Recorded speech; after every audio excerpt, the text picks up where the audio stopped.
ये बात है 28 अगस्त 2003 की। दोपहर के 1 बजे एक पिज्जा शॉप पर एक फेक फोन कॉल आती है पिज्जा का ऑर्डर देने के लिए, जिसके एग्जैक्टली 2 घंटे बाद उसी शॉप में काम करने वाला 50 साल का एक डिलीवरी मैन पीएनसी नाम के बैंक के अंदर डकैती डालने घुसता है, अपनी गर्दन पर एक एक्टिव बॉम्ब पहने और हाथों में एक छड़ी जैसी बंदूक लिए। आज की ये ट्रू क्राइम स्टोरी बहुत ही घूमी हुई और सस्पेंस से भरी है। अगर आप सस्पेंस से भरी रियल क्राइम स्टोरीज देखना पसंद करते हैं तो इस चैनल को सब्सक्राइब करें। ये कहानी है अमेरिका के ब्रायन वेल्स की, जिसको पूरी दुनिया पिज्जा बॉम्बर के नाम से जानती है। तो आगे बढ़ते हैं कहानी में। उस दिन करीब 3 बजे के आसपास पुलिस के पास एक फोन कॉल आती है कि पीएनसी नाम के बैंक में लगभग 50 साल का एक आदमी गले में बॉम्ब पहने बैंक लूट रहा है और फिलहाल वो बैंक के स्टाफ के साथ अंदर ही है।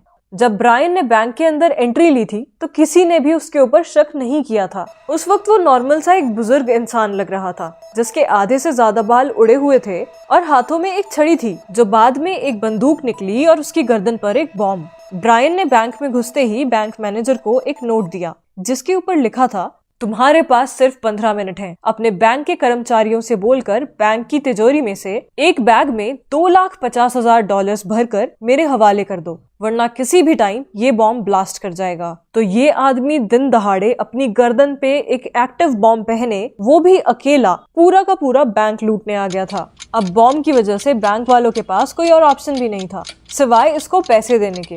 तो जितने टाइम बैंक का स्टाफ पैसे इकट्ठे कर रहा था, उतने टाइम ब्रायन बहुत ही कूल और काम लग रहा था। इनफैक्ट उसने बैंक के काउंटर से टॉफीज और लॉलीपॉप्स उठाकर खानी शुरू कर दी थी। ब्रायन बैंक में ऐसे घूम रहा था जैसे कोई रेगुलर कस्टमर हो, ना कि कोई क्रिमिनल। थोड़ी देर बाद बैंक के मैनेजर ने ब्रायन को बताया कि इतने कम टाइम में इतना ज्यादा पैसा इकट्ठा करना पॉसिबल नहीं है, क्योंकि बैंक की मेन तिजोरी की चाबी बैंक की मेन ब्रांच में है और फिलहाल बैंक के पास सिर्फ $8,000 ही हैं। ये सुनकर ब्रायन ने किसी से भी कोई बहस नहीं की और अपनी $2,50,000 की डिमांड भूलकर सिर्फ $8,000 चुपचाप बैंक से लेकर निकल गया। ब्रायन अब भी अपनी गर्दन पर एक एक्टिव बॉम्ब पहने था। वो अपनी गाड़ी में जाकर बैठा और अपनी दूसरी मंजिल की ओर निकल पड़ा। उसके निकलते ही बैंक में पुलिस पहुंची और क्योंकि ब्रायन वहां से निकल चुका था तो अब पुलिस ब्रायन को सड़कों पर ढूंढने निकल पड़ी थी। थोड़ी ही देर बाद पुलिस ने ब्रायन की गाड़ी को एक पार्किंग लॉट में देखा।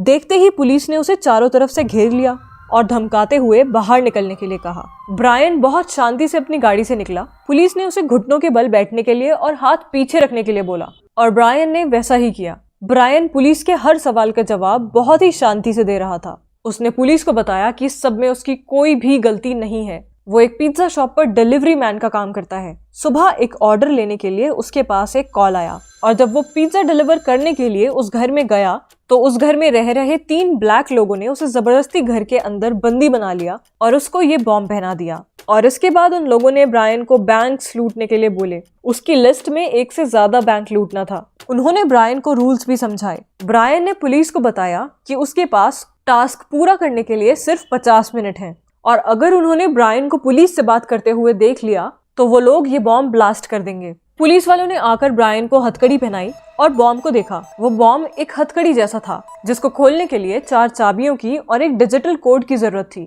जब पुलिस वालों ने देखा कि वो लोग ब्रायन की गर्दन से ये बॉम्ब नहीं उतार सकते तो उन्होंने बॉम्ब स्क्वाड को कॉल किया। साथ ही वहां पर पब्लिक इकट्ठी ना हो जाए, इसीलिए उस रूट का सारा ट्रैफिक डाइवर्ट कर दिया। अब तक ब्रायन पुलिस को सारे सवालों के जवाब बहुत ही कूल और काम तरीके से दे रहा था, लेकिन अब बॉम्ब से टिक टिक की आवाज आनी शुरू हो गई। जैसे ही आवाज आनी स्टार्ट हुई, ये आवाज सुनकर ब्रायन पैनिक कर गया। ब्रायन ने पुलिस को बोला कि कोई उसकी मदद करे, इस बॉम्ब को उसकी गर्दन से निकाले, वरना ये ब्लास्ट कर जाएगा। जब ब्रायन पुलिस को सारे सवालों के जवाब दे रहा था तभी वहां पर मीडिया आ गई। सभी लोग उसकी वीडियो बनाने लगे। उस रास्ते का ट्रैफिक डाइवर्ट करने की वजह से बॉम्ब स्क्वाड को आने में काफी लेट हो गया और इतने में बॉम्ब ब्लास्ट कर गया और बॉम्ब के ब्लास्ट करने से ब्रायन की ऑन स्पॉट डेथ हो गई। उसकी गर्दन पे लगे इस बॉम्ब ने नीचे की तरफ से ब्लास्ट किया, जिसकी वजह से ब्रायन की चेस्ट में 5 इंच गहरा गड्ढा हो गया।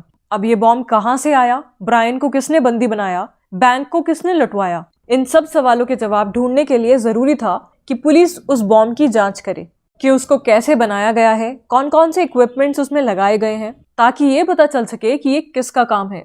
लेकिन ब्लास्ट होने के बाद भी ब्रायन की गर्दन से ये बॉम्ब अब तक नहीं निकला था। बॉम्ब स्क्वाड वालों ने ब्रायन की गर्दन से इस बॉम्ब को निकालने की पूरी कोशिश की, लेकिन कोई फायदा नहीं हुआ, बल्कि ब्रायन के पोस्टमार्टम के टाइम पे इस बॉम्ब को निकालने के लिए ब्रायन की गर्दन काटनी पड़ी। जब पुलिस के हाथों ये बॉम्ब आया तो पता चला वो 4 चाबियों के लगने वाले होल्स फेक थे। उस बॉम्ब को किसी भी चाबी या कोड से नहीं खोला जा सकता था। इसका सीधा मतलब था जिस किसी ने भी ब्रायन को ये बॉम्ब पहनाया था वो चाहता था कि ब्रायन मर जाए। फिर पुलिस ने ब्रायन की गाड़ी को चेक किया।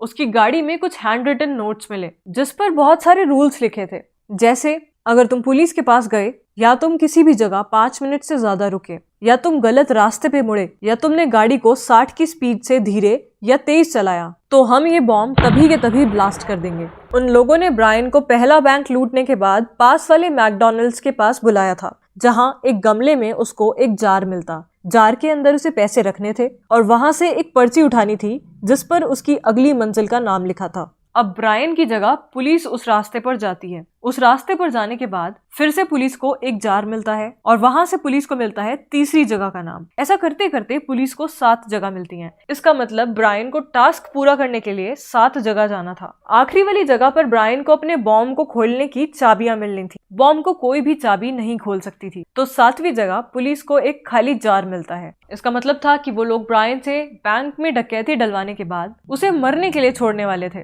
पुलिस ब्रायन की पिज्जा शॉप पर जाती है, ये देखने की वो कॉल किस नंबर से आई थी, और वो फोन नंबर था एक पब्लिक फोन बूथ का। 2003 में सीसीटीवी कैमरास भी हर जगह नहीं होते थे। अब पुलिस के पास कोई भी क्लू नहीं था, और जिस एड्रेस पे पिज्जा डिलीवर होना था वो एड्रेस किसी घर का नहीं, एक रोड का था जिसका नाम था पीच रोड। इन दोनों चीजों के अलावा पुलिस के पास कोई और इन्फॉर्मेशन नहीं थी, और इसी के साथ यहाँ हो गया इस केस का डेड एंड। लेकिन इस केस के 3 हफ्ते बाद पुलिस के पास एक फोन आता है। फोन करने वाला अपना नाम बिल बताता है। बिल पुलिस को अपने घर का एड्रेस देकर बताता है कि उसके घर के गैरेज में एक लाश पड़ी है जिसका मर्डर हुआ है, लेकिन ये मर्डर उसने नहीं बल्कि उसकी एक फ्रेंड मार्जरी ने किया था। ये जो पुलिस को एड्रेस मिला था ये उसी रोड का था जहां पर ब्रायन वेल्स को जबरदस्ती कॉलर बॉम्ब पहनाया गया था। तो ये लाश किसकी थी और इस पूरे केस का कनेक्शन पिज्जा बॉम्बर से कैसे है? क्योंकि जिस गैरेज में लाश थी वो गैरेज बिल का था, इसीलिए पुलिस मार्जरी के साथ साथ बिल को भी अरेस्ट करती है, जिसके बाद दोनों से पूछताछ होती है। बिल का कहना था कि मार्जरी उसकी बहुत अच्छी दोस्त है, इसीलिए वो उसे फंसाना नहीं चाहता था,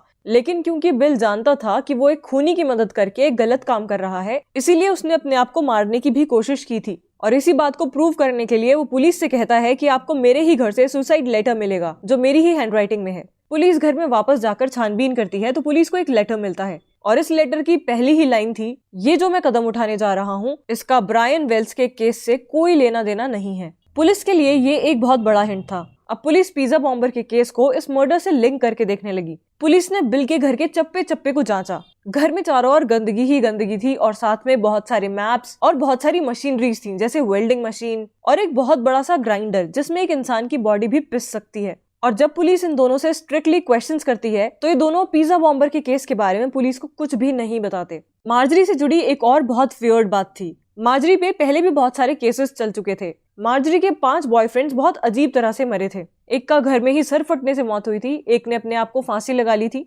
एक को मार्जरी ने सेल्फ डिफेंस में मारा था, और ऐसा ही कुछ बाकी दोनों के साथ हुआ था। लेकिन मार्जरी को इनमें से किसी भी केस में कोई भी सजा नहीं हुई थी, क्योंकि मार्जरी के वकीलों ने कोर्ट में ये साबित कर दिया था कि मार्जरी की मानसिक स्थिति ठीक नहीं है। उसको बचपन से ही कई सारे मेंटल डिसऑर्डर्स थे।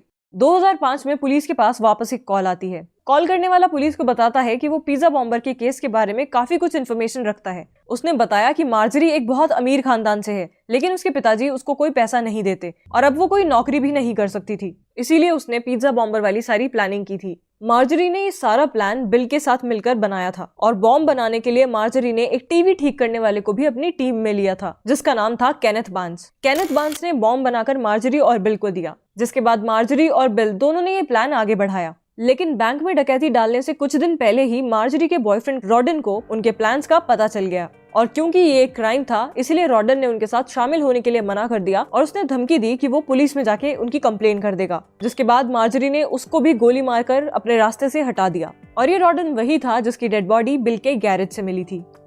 इसके बाद इन तीनों को उम्र कैद हुई। बिल और मार्जरी दोनों किसी न किसी बीमारी की वजह से मर चुके हैं, लेकिन आज भी कुछ लोग ये मानते हैं कि इस पूरी कहानी का पूरा सच आज भी सामने नहीं आया है, क्योंकि पुलिस को जो ब्रायन की गाड़ी से नोट्स मिले थे उसकी हैंडराइटिंग ना मार्जरी से मिलती थी, ना बिल से, ना केनेथ बार्न्स से।